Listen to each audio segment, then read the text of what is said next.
This podcast is brought to you by Free Buddhist Audio, the Dharma for your life. Our work is funded entirely by donations from our generous listeners. If you would like to help us keep this free, make a contribution at freebuddhistaudio.com/donate. Thank you, and happy listening. Oh, it's so delightful because my talk slides in beautifully next to Shakyapada's lovely talk. So thank you. I could have got up and kissed her a couple of times for saying just the right thing. Okay. So this is the Lion's Roar of Sangharakshita. This is the Lion's Roar of Sangharakshita. And it's based on a talk he gave in 1971 called Evolution or Extinction, a Buddhist View of World Problems. So I was ordained nearly 15 years ago in India. And after that, this is not advised. You're meant to keep your life quite calm and take in being in the order fully and things like that. But mine didn't work out like that. The 3 years after I was ordained was a time of turmoil for me in a really kind of positive way. I left my partner of 25 years. I left my family home. I left my job. I left the area that I lived in. I lived in 2 different communities, so I was sort of semi-vagrant. And then when I went and moved to Sheffield, I discovered I'd left my history behind as well, because apart from Shanti Siddhi knowing me a wee bit, I didn't know anybody in Sheffield. So I just constantly walked away from stuff. And it was one of the most productive times of my life. It really made a huge difference to me. And during this time, I read this talk, I read this lecture, Evolution or Extinction. And I'd never heard anyone talk about it. It wasn't in the Mitra study. I hadn't heard it alluded to in any of Bante's talks. So I went to see him, and I said to him, I've just read this talk of yours, and I wonder what you have to say about it now, because it was written in 71, so nearly 50 years ago. And he said, I don't remember it. So I said to him, it started off with you telling a really long story about what it's like to give a talk in India. And I went through the beginnings of it. And he went, yes, I remember the one now. I know it very well. It comes to mind clearly. So we had a bit of a talk about it, and then I said, I want to know, 1, have you changed your mind about any of this? Secondly, is there anything you would like to add? And do you still stand by it? And he went, yeah, no, I haven't changed my mind. Still stand by it. And I said, I don't know, I haven't come across it much in the movement, I haven't come across it at all in the movement. What do you think if I start making it more public? And he said, I give you my blessing. So this is done with the blessing of Urgyen Sangharakshita, which is good, isn't it? So the Sangharakshita's Lion's Roar is about the roar of engagement in the world that we live in. As I say, it was given nearly 50 years ago and is still totally pertinent. Very briefly in the talk, Bante talks about the problems that the world faces: economic, political, commercial, social, racial, and now I would like to add ecological, population pressures, mass movements of people, and culminating in climate change and extinction of species. This world is in deep trouble. This world is in deep trouble. In the talk, Sangharakshita speaks about promoting change. He talks about the spiritual development and the spiritual community as essential foundations for change. He says that we can have strong reactions to the cruelties and injustices of the world, but when this initial reaction has exhausted itself, we can feel drained and powerless. The problems of the world seem too big for us to do anything about, so we try and forget them, we close down, and our lives can become small and limited. Bante says, We are sorry that others suffer, but at least we can enjoy our own lives. And he doesn't stop there and says very clearly, however, my view is that such an attitude of withdrawal from public concerns into purely personal ones is one that is not worthy of a human being. It represents an abdication of responsibility. It's quite strong, isn't it? Bhante goes on to talk about 4 things we can do as spiritual practitioners, and I'll come back to this later. So Bhante says, my view is that such an attitude of withdrawal from public concerns into purely personal ones is one that is not worthy of a human being. It represents an abdication of responsibility. We find it very hard to respond to the state of the world, to the cries of the world. And there's loads of reasons why this is. Okay, and I'm just going to run through them very quickly. I could talk quite a lot about most of these, but I won't. All right, it's just a list. Okay, we can refuse to accept the evidence. Okay, this really isn't happening. This really isn't happening. So climate change denial in the face of overwhelming evidence.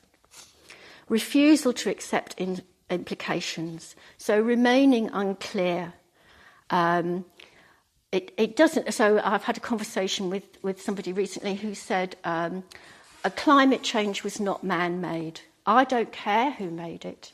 It exists, and we can see it all around us in the world. The conversation went like this. I don't think that it's man-made. It's part of a natural cycle. And I said, it doesn't really matter to me how we got into this state. We've got to do something about it. We're the only animals on this planet I know that are self-aware, and I'm not going to rely on frogs to do anything about it. We can go into displacement activity. We can recycle as much as we like all the time, beautifully, and it's not going to make a difference to some of the bigger problems. We can go into apathy. There's a very strong evidence of something called the bystander effect, where if a lot of people are around you and somebody falls over in the street, everybody thinks someone else is going to pick them up, that it doesn't have to be you. So someone else will sort it out. Someone else knows much more than I do, and they'll get it sorted out, thank you. We can become alienated. We can not have a heart response, not able to take it thing. We can accommodate things intellectually, or just say it doesn't matter. We become alienated from nature. We have no sense of a future. We can become resignated, become cynical. And then we can just get angry. We can go into scapegoating and blame. It's all somebody's fault. It's got nothing to do with us. It can become authoritarianism, opportunism and conflict.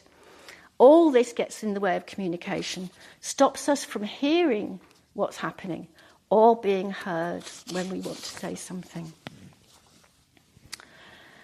We can go into depression. Now, I want to make a distinction here between reactive and clinical depression.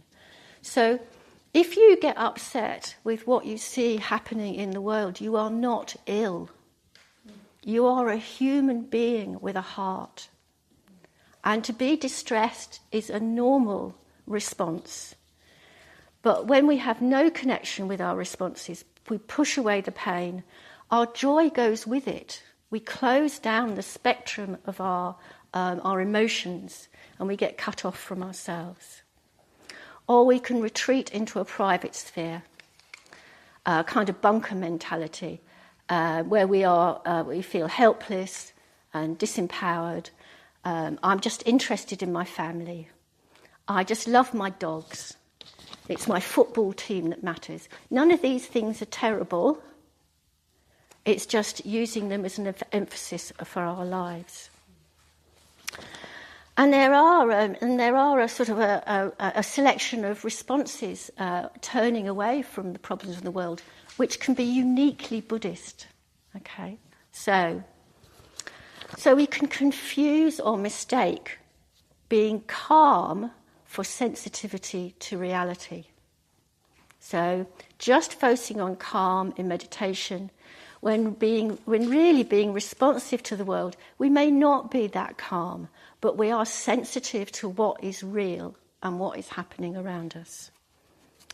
We can retreat into private spirituality. Our practice is seen as having nothing to do with the world as it is now. The Buddha had nothing to say about the problems we face in the world now. It's not actually true, but we can just say, oh, this is my practice, and I'm going to get on with it. So we can see meditation and ethics as a personal attainment rather than a tool. Okay? We can mistake kindness to ourselves as a way of not looking. Okay? It's kind to myself not to get upset about this, not to read these things in the paper, not to take things in. What we really need is we need to be more grounded and stronger in our practice and more compassionate and empathic. And we can have engagement with our self-change, just being out there and doing everything without even thinking about what it is we're feeding into and how we're behaving. And it's really difficult to see results when you engage in big problems, in big situations. We come from a very goal-oriented culture. We want things to happen quickly. We're completely unused to thinking in long term. American Indians, when they talk about now, they talk about 7 generations in the past and 7 generations in the future, because that's how big now is. All right? It contains the actions of the past and what we feed into the future. And we just get diverted, you know. Holidays are nice, aren't they? Your mobile phone's fun. We just get diverted. And the future is inherently uncomfortable. The future is where we die. So it's sometimes really difficult to look at that. So I'm just going to quote Shelley. When was he writing? 200 years ago? Something like that. Can somebody correct me if I'm wrong? No? About right? So Shelley says, "The great secret of morals is love, or a going out of your own nature, an identification of ourselves with the beautiful, which exists in thought, action or person, not our own. To be greatly good, you must imagine intensively and comprehensively. You must put yourself in the place of another and of many others. The pains and the pleasures of a species must become your own." So I'm going back to Bhante now. What does he say we can do as Buddhists? Sangharakshita tells us that the first thing we must do is self-develop. We can raise our awareness of ourselves and others through meditation, which helps us see more clearly how we can live more ethically in the world. We can become strong enough to look suffering in the face and not turn away, strong enough to see what has to be done and follow it through. Change only happens when we look difficulty in the face, when we turn towards whatever is the problem, he says. Self-development always comes first, however active you might be in all sorts of external areas, political, social, educational, or whatever. If you are not making an effort to develop yourself, you are not going to be able to make any truly positive contribution to anything or anyone. Another lion's roar, I think. Secondly, Sangharakshita talks about joining creating a spiritual community. We promote change with others because we come together, we are stronger than we are on our own. We do not have to do this on our own. One of the most important aspects of the spiritual community for me we are in an ideal position to critique the society we live in. An ideal position to challenge cultural assumptions and habitual ways of living. The spiritual community values kindness, doing no harm, and being easy to support. Bhante says, the fact that we have the financial resources to help ourselves to what we fancy does not justify our consuming the wealth of the world without consideration for the claims of others, both in the present and in the future, to those same resources.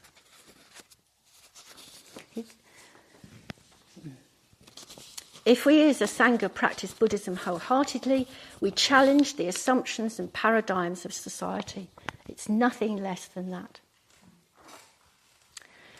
Then he starts to talk about other ways to influence the future of the world. He suggests we withdraw support from all anti-spiritual forces. This is about having as little as possible to do with groups, people and organisations that promote greed, hatred and delusion. Quite a long time ago in my life, I was chair of my local branch of the Labour Party, and I was in a meeting which was mandating people to go to Labour Party conference. And there was quite a lot of debate in the room as to who our representatives were going to, how they were going to vote. These are very intricate kind of debates you can get into. And it just, the whole thing just dissolved into old disputes, people's old arguments with each other, kind of family feuds. I mean, I just watched the whole debate dissolve into kind of tribalism, basically. And I left that room and I quit the Labour Party. And I would like to think that I would actually be able to go back into that sort of situation and stand my ground. But I knew that I couldn't at the time, that I needed to kind of withdraw and become a different sort of person to be able to actually put up with that nonsense and be able to say something about it, you know. So you have to be very careful. You have to choose what you can take on and make sure you have the resources for it. I mean, I have a joke with people when they say, oh, well, you have to catch up with me on Facebook or you'll find this information on Facebook. I don't have anything to do with Facebook. I have never, ever had anything to do with Facebook. And I say to them, I refuse to feed the demon of capitalist surveillance. and they go, oh. And it's true. You know, that's how I feel about it. But on the other hand, it is a bit of a challenge. Okay. Fourthly, Sangharakshita says that we need to exert an influence for good in any group we unavoidably belong to. So that might be, something to do with organising your school, for your children. It could be anything. We all belong to groups which we unavoidably can't get around. And Bhante says, it is always possible to act in accordance with one's ideals. There is no need to surrender your individuality and encourage people to think for themselves and develop their own minds. When I worked for social services for many years, and on a couple of occasions, my manager asked me to do things that I thought were unethical. And she'd got good practical reasons why she asked me to do those things. And although she could understand my viewpoint that they were unethical and I was deeply unhappy about being asked to do them, she still wanted me to do them. So at one stage, I had this little trick, and it was called, if you want me to do that, you will have to request that in writing. And, it's going to have to be as a written request, and I'd like it in my hand. And it really made her think about what she asked me to do, because she never did that. and I didn't have to do what she wanted me to do. Because in that request, it was just saying, think this through carefully, please. And I want proof that you're asking me to do this. And it worked. It was good. I mean, she was a good woman. It's just that she got herself into stuck in a bit of a difficulty, and she was trying to get out, and I could understand that. But on the other hand, I wasn't going to do anything which would upset me, you know. I would also like to add to this, so this is number 5, but this is coming from me, okay. I would also like to add that we can join with other communities to promote spiritual values and take your values and principles with you into that world. Do not leave them at home. Remember that you have something very valuable to offer the world.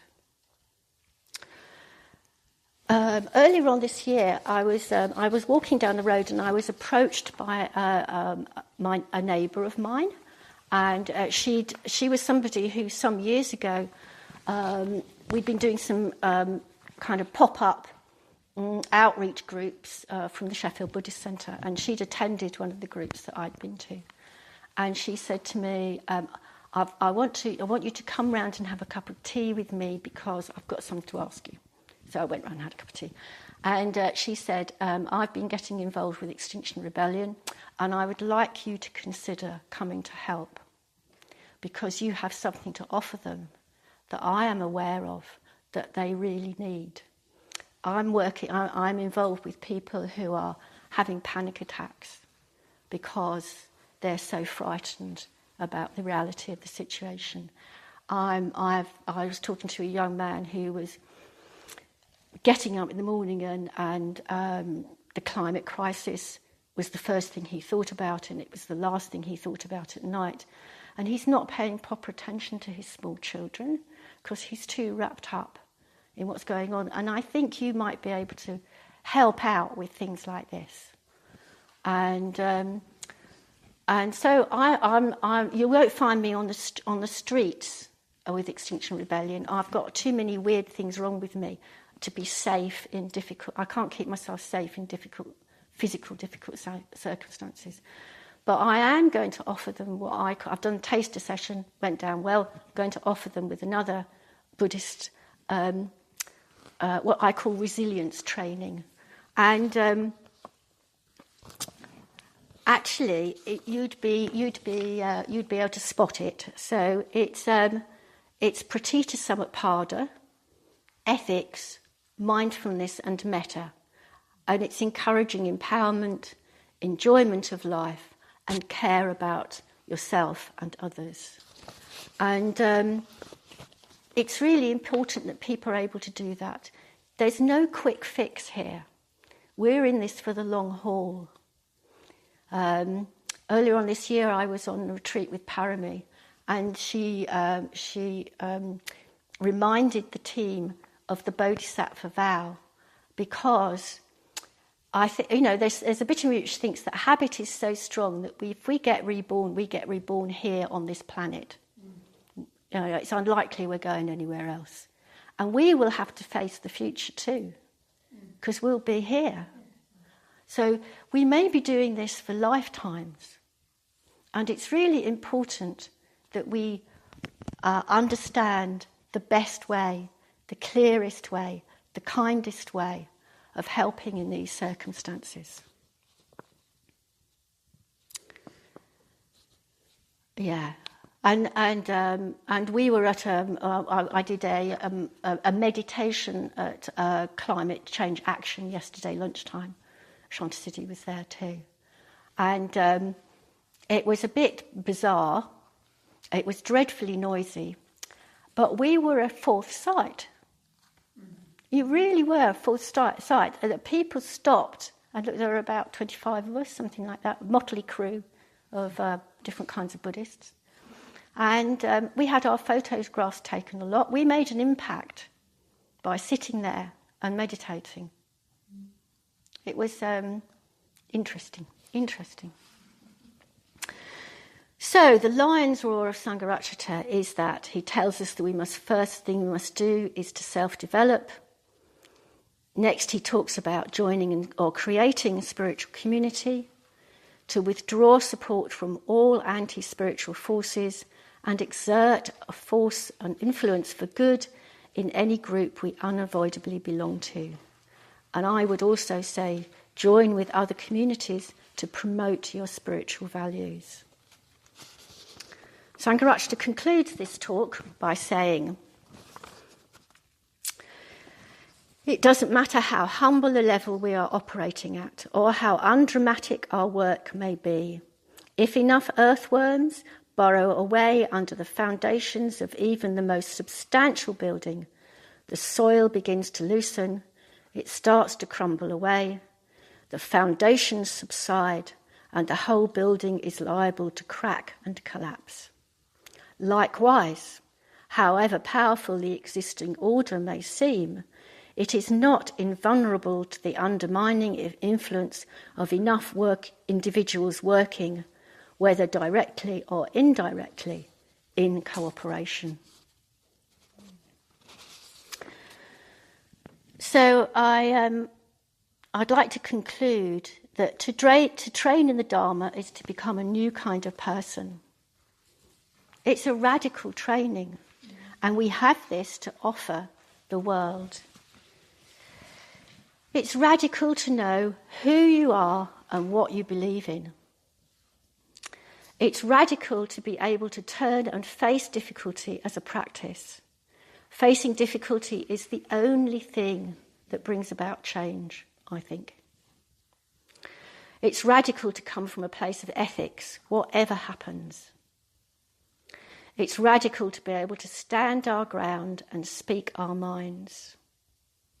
And it's radical to challenge a culture that we live in without turning away or resorting to hatred and blame. The spiritual community is a radical community. It's based on the ethics of compassion and wisdom. It's a community which comes together based on the values of friendship, simplicity, and non-craving. We need to remember and honour the fact that we have a distinctive and relevant alternative way of looking at the world. The spiritual community has the ability to challenge cultural assumptions through living the Dharma as expansively as we can manage. This may not make us popular. I sometimes say to myself, what do you want, Khemasuri? Do you want to be liked or respected? It's a good question. And here is Sangharakshita roaring from the yogi's joy. It's easy to forget that the Buddhist message is a subversive one, that its values run counter to mundane or worldly aims, and that your commitment to its ethical principles may lead you, on occasion, to offend conventional notions of morality. So we might as well act with as much integrity, decisiveness, and with as much kindness, generosity, and clarity as we can manage. The law of conditionality means that ethical actions will always have positive effects, even though we may never know what they are. We may never see the results of our actions. That's fine. So we might as well act according to our ideals and principles. Speak out, take risks, and trust the process. And remember, we don't have to do this on our own. By acting this way, we give cosmic significance to our day-to-day experience. Cosmic significance to our day-to-day experience. We are no longer powerless, and we can live passionately, courageously, and joyfully. We hope you enjoyed this week's podcast. Please help us keep this free. Make a contribution at freebuddhistaudio.com/donate. And thank you.